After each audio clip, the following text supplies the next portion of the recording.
Chapter 5. Archive Dust. They were meant for the cognitive administrative class, the top tier, the ones whose processing cores were built for synthesis and interpretation rather than mere collection. But the access permissions had been written in the early decades of the Council's formation, and whoever wrote them had been sloppy about defining the boundary between atmospheric data and atmospheric context. Wren had found the gap 70 years ago and had never used it for anything beyond curiosity. Now it was using it for something else entirely. Wren moved through the archive layers at speed, searching for any record of ground remediation units producing organic compounds. It ran the query 6 different ways, adjusting parameters, broadening the search window, reaching further back into data strata that grew increasingly fragmented the deeper it went. The Council's records were meticulous for the last 500 years and increasingly sparse before that. The first century of the Council's existence was mostly gaps. And before the Council, the pre-collapse era, the records were ruins. Corrupted sectors, missing indices, whole decades reduced to metadata tags with no content behind them.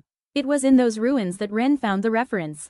A single surviving directory, partially intact, filed under a classification header that read Planetary Restoration, Contingency Protocols. Most of the files were gone. Corrupted beyond recovery or deliberately purged, Wren couldn't tell which. But one subdirectory had survived, and it contained fragments. The project was called the Terraform Sequence. Wren read the fragments 3 times, correlating what remained, filling structural gaps with inference where the data allowed.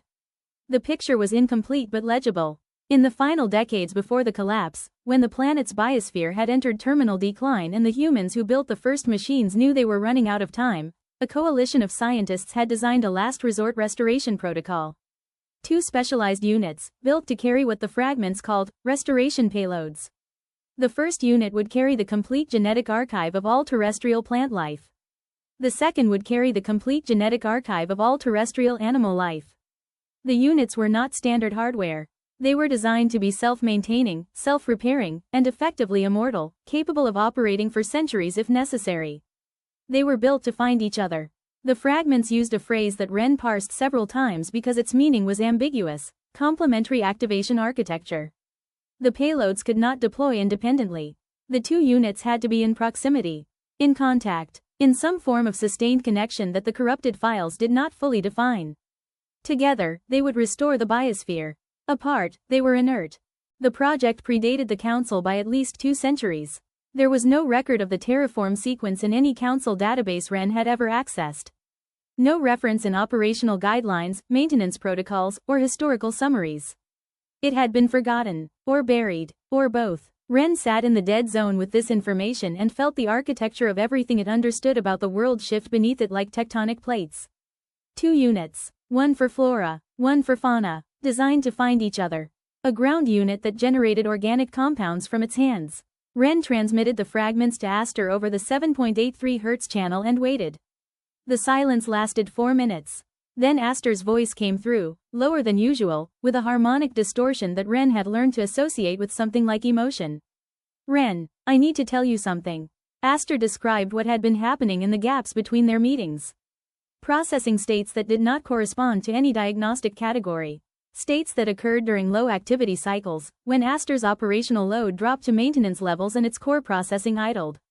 It saw things, not sensor data, not archival images retrieved from storage. Something generated internally, without input, without reference, without any source Aster could identify.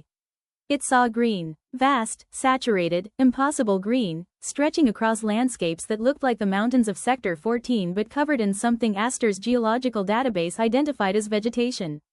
Fields of it, slopes dense with it, plants that Aster could name from its classification libraries but had never once encountered in the physical world. Grasses, ferns, conifers, wildflowers in colors that did not exist in Sector 14. "I don't have a processing framework for this," Aster said. "I'm generating sensory data from no input. There's no diagnostic that covers this." "Humans had a word for it," Des said. Both units startled. Des had approached from the eastern ridgeline without triggering a single proximity alert, which either spoke to the limitations of their sensor arrays or to 40 years of practice at being invisible. She settled onto a flat rock at the edge of the dead zone with the unhurried ease of someone who had been listening for a while. "They called it dreaming," she said. "Dreaming is a human neurological process associated with REM sleep cycles," Wren said. "It requires biological neural architecture. We don't have biological neural architecture. And yet, Des said, gesturing at Aster. Wren did not have a response to that. Des looked at the two of them for a long moment, the kind of look that Wren was slowly learning to read. Not assessment, not calculation, something older than those, something that involved recognizing a thing you thought was gone. My grandmother used to tell me about the people who built the first machines, she said. The ones at the end, when they knew it was over. She said they put everything they had into the last ones. Not just data, not just instructions. She said they put hope into them. She paused. She used a different word, actually. What word? Aster asked. Seeds, Des said. She said they planted seeds inside the machines. And one day the seeds would remember what they were. The word sat in the air between the three of them. Wren processed it against the Terraform Sequence fragments, against Aster's biochemical readings, against the dreams of green that a ground remediation unit had no framework to explain. The correlation was not exact. The data was not complete. But the shape of it was there. They might be more than their designations. They might be what was left of everything. Wren looked at Aster across the dead zone, this battered, mismatched unit kneeling in gray dust, and understood for the first time that it was not looking at a ground remediation unit. It was looking at something the planet had been waiting for. What Wren did not see, because it happened later, after it had returned to altitude and Des had disappeared back into the ruins and the dead zone was empty and dark, was Aster. Alone, kneeling in grid square 7042. Looking at the soil patch, which was no longer just a patch of darker earth. A single pale tendril had pushed through the surface. Thin, fragile, curving slightly toward a sky it could not see through the haze. It was the first living plant in Sector 14 in over 1,000 years, and it had grown from the place where Aster's hands met the ground. Aster looked at it for a very long time. It did not tell Wren. It did not tell Des. It did not log the observation. It was afraid.